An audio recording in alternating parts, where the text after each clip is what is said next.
We are live. You are watching the Merged Marketing Podcast. You are listening to the Merged Marketing Podcast. And this is episode 98, getting very, very close to that century mark. And I'm super excited, but not as excited as I am for today's guest. Araks Nalbandyan is a director of marketing at TenWeb. With over 6 years of experience in different agencies, she brings different and unconventional marketing approaches to life. Araks, welcome to the show. Hey there, thanks for having me today. I'm sure we are going to have a great talk. Awesome, love it. Well, first place I kind of want to start off, Araks, is first of all, you're in Albania, right? Armenia. Yeah, I'm in Armenia. That's it. And so I kind of want to understand your journey on how you got into digital marketing in the first place. Yeah, well, I knew I want to be in marketing since university years. And I started actually with traditional marketing and then moved to social media marketing, then to SEO, then to email marketing. Like I did everything a bit. And eventually I started doing the digital marketing strategy and then moved to TenWeb as digital marketing director. So what out of sounds like you've touched every side of digital marketing. Which side does your passion lie? Where do you like spending the most of your time? It used to be probably SEO. I used to love it the most because it has it has the technical part and also has creative part. Now I really I do like paid advertising as well, but I really love the strategy part, just creating the funnel through all the digital marketing channels.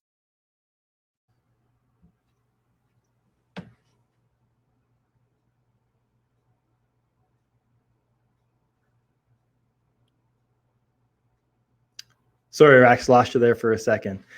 Yeah, okay. So where have you lost me? Which one I like the most, right? Yeah, where do you like spending your time? Yeah, it used to be SEO. I used to love SEO the most because it combines all the technical aspects with the creative part as well. But currently, I feel like I like more the strategy part and combining in the funnel all the digital marketing channels, because I think that if you combine the channels, it's when you receive your desired goals. You can't just rely on one single channel.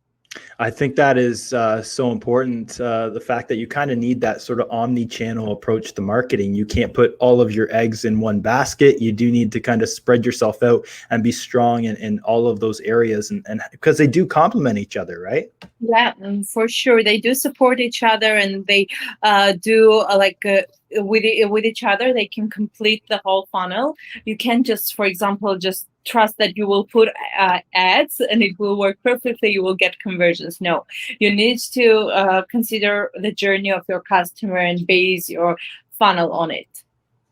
Definitely. How important do you think blogging is in 2021? It's very important, actually. People are currently more and more prone to getting more content, more information before they do any action. Subscribe for a service, buy a product, anything. They really want to be informed, and blogging can be a great way. It's a competitive way, depending on the market, because there are giants that have taking all the industry rankings, but it's a great channel and you can find solutions to take your part in that channel as well, especially if you combine it with combining blogging with vlogging with video content, combining podcasts to your blog contents. You can create something that is very now and works perfectly. Awesome. So let's go over to the nuts and bolts of this episode, which is client management and client management automation. What kind of tasks can be automated with client management? Yeah, I think that because I used to work in different agencies, and it's one of the hardest part to manage the client. All the clients, right, and allocate time on each client. I think that almost every aspect, except the creative part can be automated, but you need to be careful in order to choose the right tools, have the right processes and the right people working on it, because otherwise you can lose the connection with the client, which we don't want for sure. Yeah, I mean, that's one of the things that I think about when you talk about automating client management. It's like, man, there's that personal aspect to it, which is going to be lost when you start automating things, and when clients are not getting that TLC that they need. So I think it's kind of one of those topics that you need to tread lightly on, and you really need to walk that line with caution. Yeah. So what are some of those tasks that you do find that are very easy to automate, where it's really not going to cause a ripple with that relationship with your client? Yeah, the first part is probably the task management part, because it's very obvious, it's very convenient for everyone, for the client and for the agency itself. Having a great task management automation tool that helps with all the deadlines, all the schedules. It's probably the simplest part of the automation, which needs to be done for the work to be more efficient.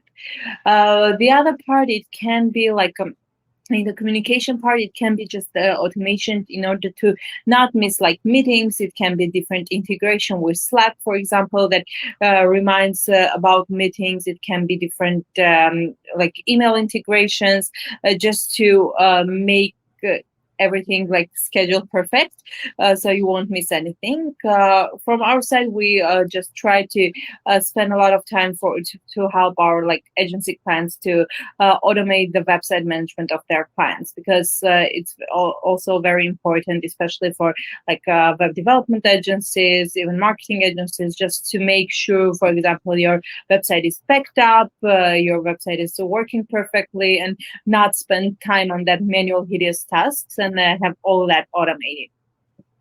Can we dive into that for a second, Araks, and talk about an exact example of the automations that you would set up? Let's just say for an agency. What's the exact journey that potential client is going to go through this automation process? Can you dive into that? Sure. For example, when an agency chooses a hosting for their client, they do spend a lot of time on manually migrating their website from one host to another host, or they do pay the hosting company to do so.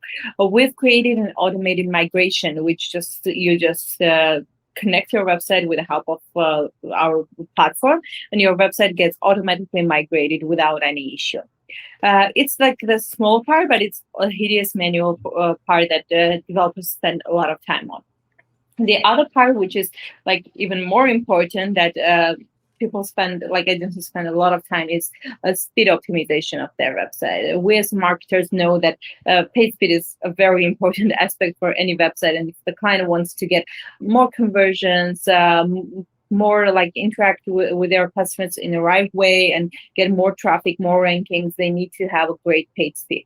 And it's not a very easy task to do and a very quick task to do. So we've created a tool that basically, when you migrate automatically to our hosting, you automatically get 90+ page speed score, and we guarantee that 90+ page speed score both for mobile and desktop. So you won't have to spend days, sometimes even weeks, on tweaking different small things to just get that score. You just get that automatically, and you can present it to your client, and your client will be happy, and you will be happy. So we will be happy as well.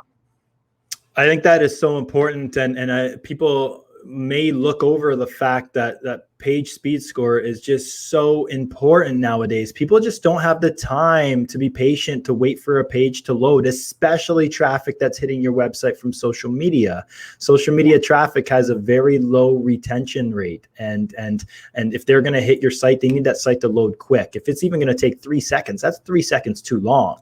It needs to load super quick, or you're going to lose that potential client, or what's going to happen is your lead cost is going to increase, because even platforms like Facebook are auditing that post-Facebook experience. So if you hit a website that's taking too long to load, it's just going to charge you more to get in front of those users.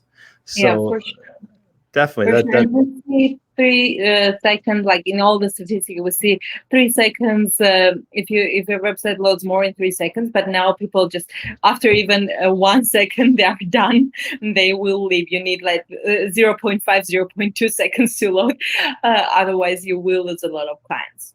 It's funny, you got platforms like TikTok now, which are just like craving those people with low attention spans, and people's attention spans are getting lower and lower, and their patience to wait for websites to load or for videos to load or whatever it is just so short now. So if you have not updated your website or your page speed score is not where it needs to be, you definitely want to check that out and get that fixed.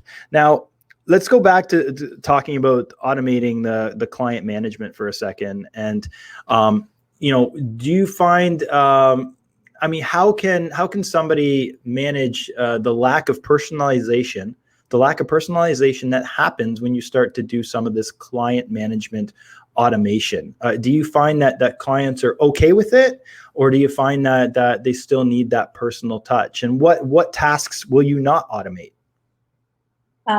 Basically, I would not automate the task when you just talk to your client, explain how everything is going on, and just see if they have any concerns. Other than that, like reporting, like there are a lot of great reporting automation tools, presentations, like there are a lot of even when you build, for example, a funnel for your customer, there is a great tool called Miro, where you can have a great funnel there with all the integrations, which I find very great, useful, and you can still talk to your client. You need to still talk to your client, explain everything, see if they have concerns, but all other things that you will spend time like Excel spreadsheets, doing the manual reports, all that can be automated. So you will actually spend your time on focusing more on your client's needs rather than just spending time on manual tasks.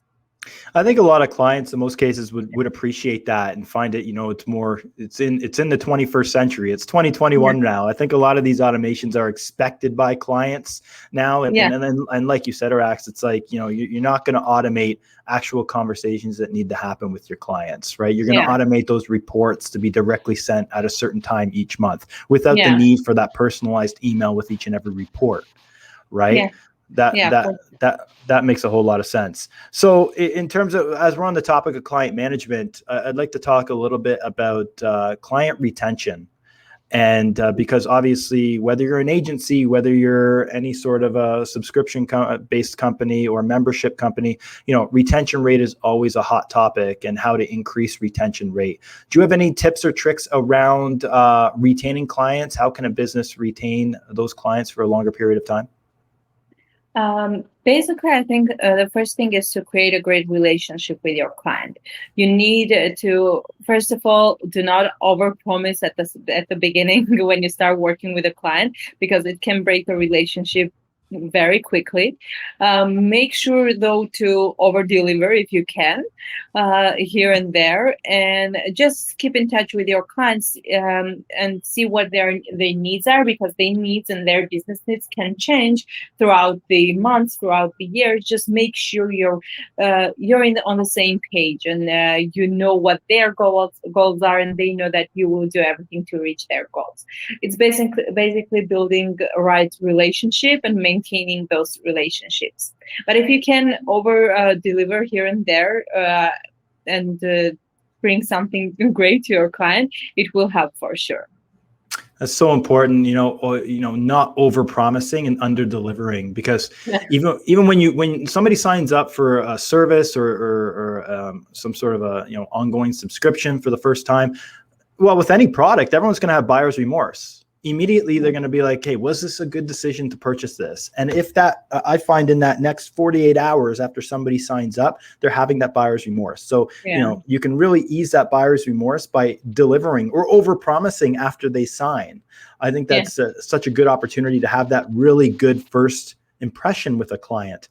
It's like if you over promise off the bat, I find that you will get a longer leash with those clients. They'll be around longer. You might have a hiccup early on in the relationship, but that hiccup is not like, they're not going to have the experience like, oh, that hiccup, I knew that was going to happen. I knew that Yeah. was going to happen. It's like, oh, they had a hiccup, but that's okay because they did this, this, and this, and they Yeah. overpromised or they over-delivered, not overpromised, Yeah. but over-delivered, right? I think that's so important because nowadays it's like, I think people, in my opinion, I think people are becoming savvier to kind of, sniffing out the salesperson that's all about just getting that sale and getting that commission check. And it's not about that. It's about really over delivering, right?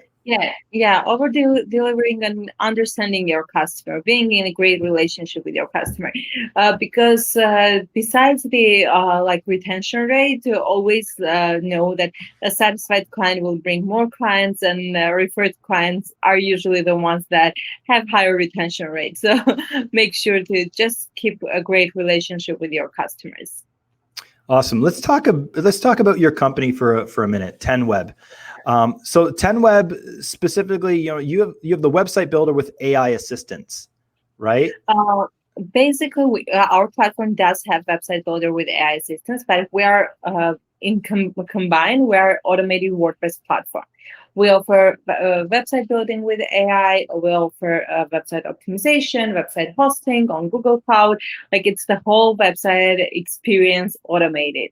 It can be for a brand new website, but it can build with the help of our website builder, which is like with AI assistant. And you can also just move your existing websites and get high page speed score and get easy website management, automated website management, backups, and all the things. So if I'm a new business looking to build a brand new website, what are some big things that need to be included in that website? Let's say it's a custom website in 2021 to separate themselves from the competition. First of all, it must be the content. Your content needs to be right.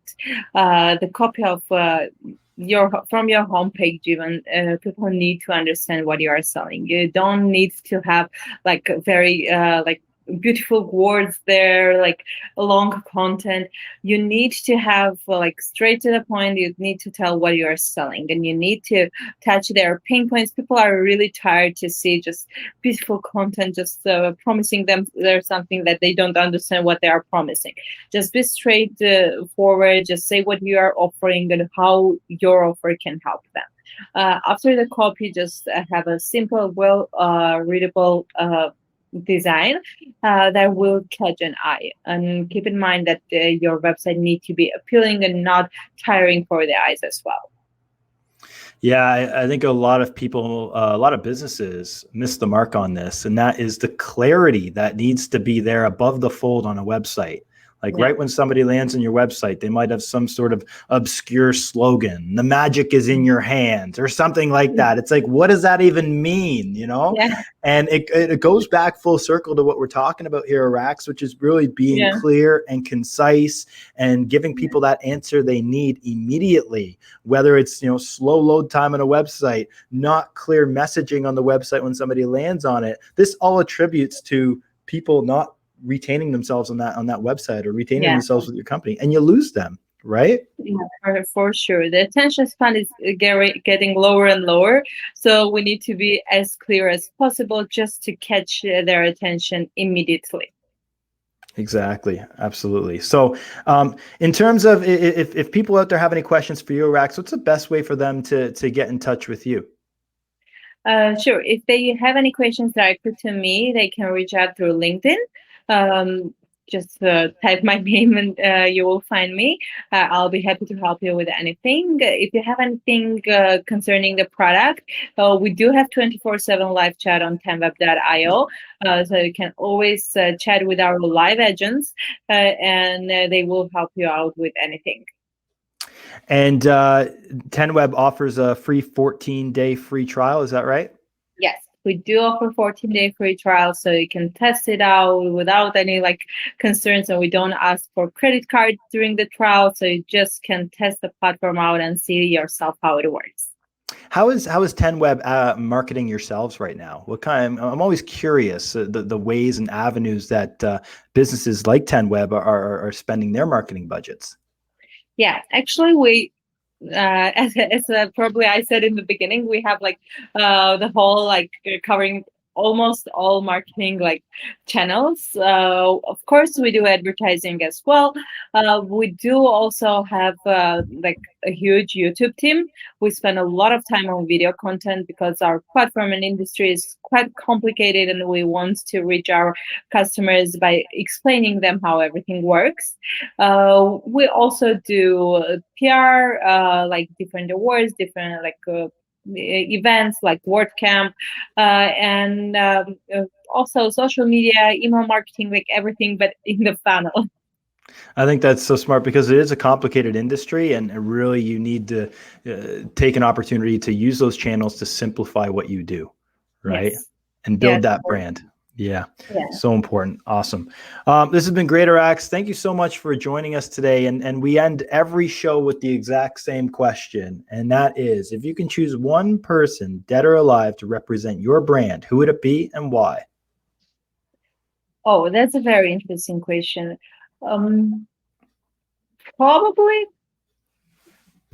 I need to think about it, but maybe I will sound kind of basic at this moment, but probably Elon Musk at the moment, because I like he's all about automation. I would like someone like who is interested in automation, also pay attention into like website automation part as well.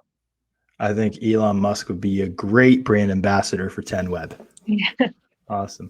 Cool. Araks, thank you so much. And we'll be talking to you again soon. Thank you as well. It was my pleasure.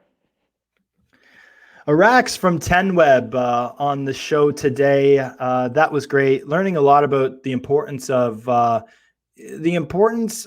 website load time, I think, is one of the big takeaways from that episode. It's if you have a website that's kind of dated, even 2 or 3 years old, it might be a good idea to go and get a checkup just to see how your page speed score is. And there's tons of sites out there that can tell you what your page speed score is, or you can talk to Araks who can help you out with that.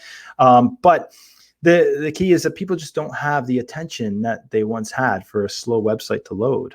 There's your competition sites. If they're quicker, they're going to be bouncing over there and jumping over there and consuming the content on those websites. So not only does the website need to load quick, but it needs to be clear and concise. Above the fold, that first little message or slogan there on your website above the fold needs to be the solution to that person's problem when they land on your site. Because once they hit that, they're going to want to know what that solution is. And then maybe if that solution is the remedy to their problem, they'll click that call to action button to submit their information to you so you can follow up with that lead. But that's the key. Be clear, concise, and make sure that website loads quick because people just don't have time anymore. Anyway, thank you so much, guys, for listening, watching the Merge Marketing Podcast. Don't forget to subscribe on your go-to podcast channel and give us a 5-star review. That would be amazing. Thanks so much, everybody. Don't settle for good. Be great. We'll see you next time.